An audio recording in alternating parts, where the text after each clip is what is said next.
So let's just start right back where we are, because fuck me and my videos, right? Fake enough, you have something of a B movie. Realistic enough, you have a newer horror movie. That's the balance that horror movies are always trying to find, or any movie like this. Is it too realistic, or is it too fake? Too fake looks stupid to the audience. Too real disturbs the audience. Too real, I guess, the best description that comes to mind is a Serbian film. A Serbian film is hard to watch. Human Centipede is hard to watch because it feels, it isn't comedic or, over the top. It's this very grim, macabre display of violence and perversion almost.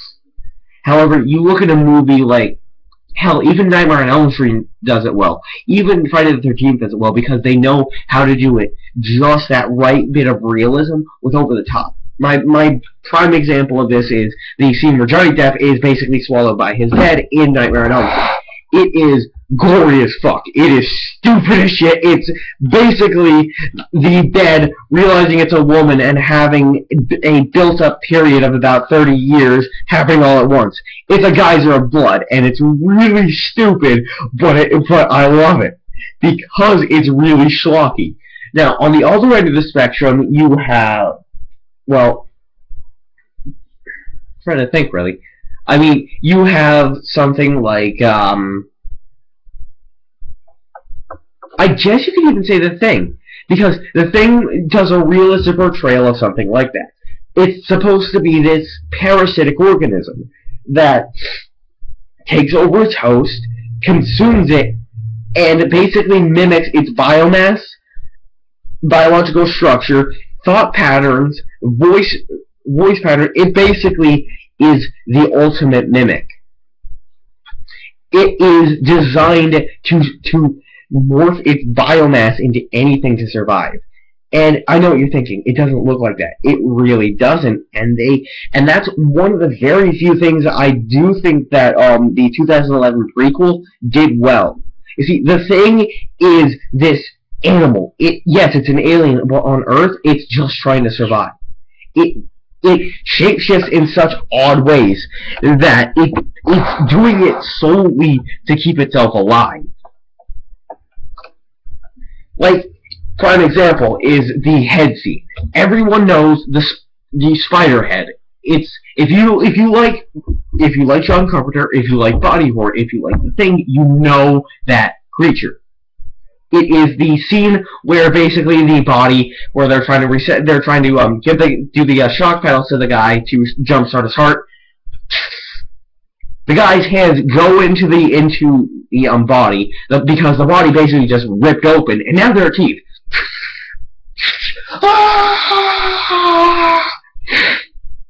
It's an amazing scene. And because a lot of people, it caught a lot of people off guard, and a lot of people also knew, oh, it's The Thing. But what comes next is pure fucking practical effect masterpiece. What happens next is pure fucking practical effect cinema gold. You see, who was it that got the flamethrower? I think it was, oh my god, I forgot his fucking name. How did I forget his name? Oh my god, I forgot his name. Oh my god.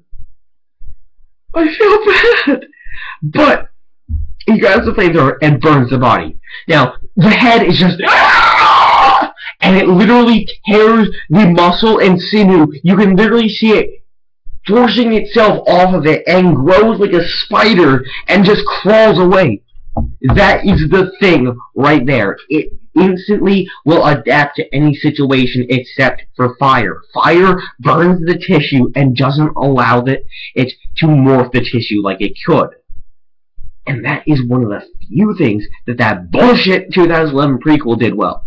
The only other thing that comes right off the top of my head is the fact that it ties in very well with the original storyline. In fact, I dare even say that almost sort of completes the backstory of it. It's one of those are like the only two things I like about the prequel. And yeah, when I'm talking about the thing, you're gonna hear me ripping on the prequel a lot. I hate the fucking prequel. The prequel was bullshit, and as much as I hate to say it, it's true. It was not a good movie. It was a disappointment. See, the original team said, we're going to be using as little CGI as fucking possible. Which, when I heard that, I'm like, I love you guys! I love that. Practical effects were what made the thing so good. It was this visceral feeling of muscle and bone and like slime and everything just moving together to create these different beasts. And then they went with CGI.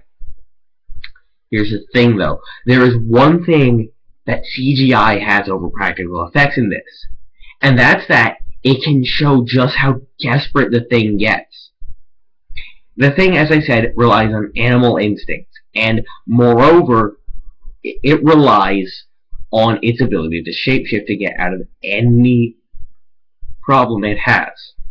And whether that means turning into a writhing pile of basically tendrils, or turning itself into this giant monstrosity. This movie got that across actually quite well, in that it would do literally anything to survive.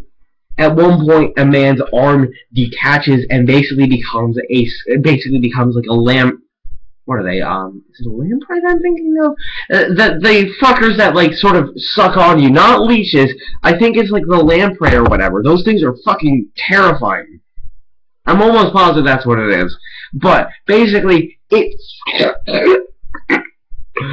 it is the most. It is one of the best sound designs I've heard in a while. It's because you can literally hear like the monster just sucking him out. Get your mind out of the fucking gutter.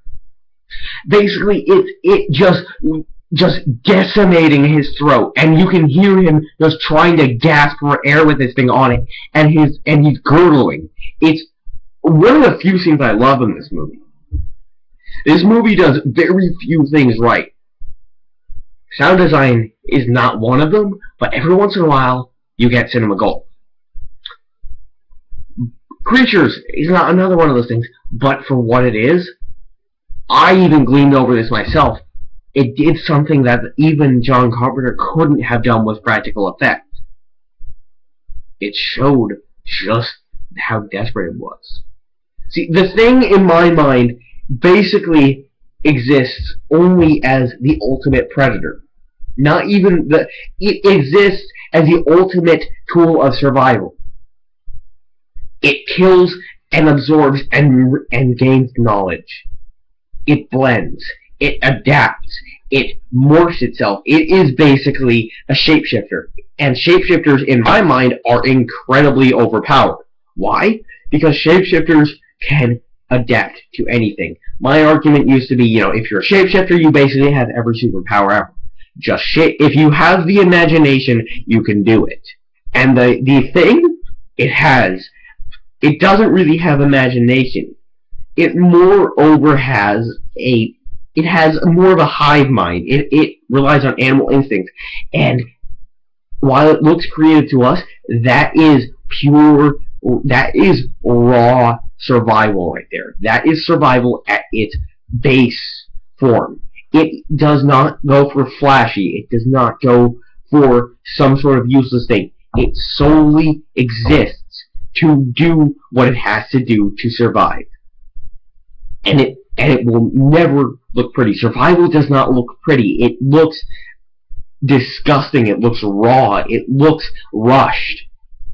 The thing would create tendrils. It would create writhing, gibbering mouths and eyes so it could see better. It would create more limbs, more muscle, more bones, anything it could. And that was the thing that the prequel got right. We got a real sidetrack there, didn't we? Like, this turned in from Cabin Fever into The Thing. Like, I'm not complaining, really I'm not. Like, I love Cabin Fever, but I also really like The Thing. Which is probably why I'm going to dedicate the next episode after this to The Thing. Oop, oop, oop, oop. I almost fucked up there. I'm, again, sorry for me being shitty and everything, but I hope you enjoyed this segment. I really love these movies. Hopefully I can do a bit better the next time. Maybe have myself a fucking script for once. Oh god, what is Zix coming to? He's writing a script! Anyways, this has been Zix's Movie Corner, which isn't really a corner. But, I'm ZixXWorks, I've been your faithful host today, and I will see you next time.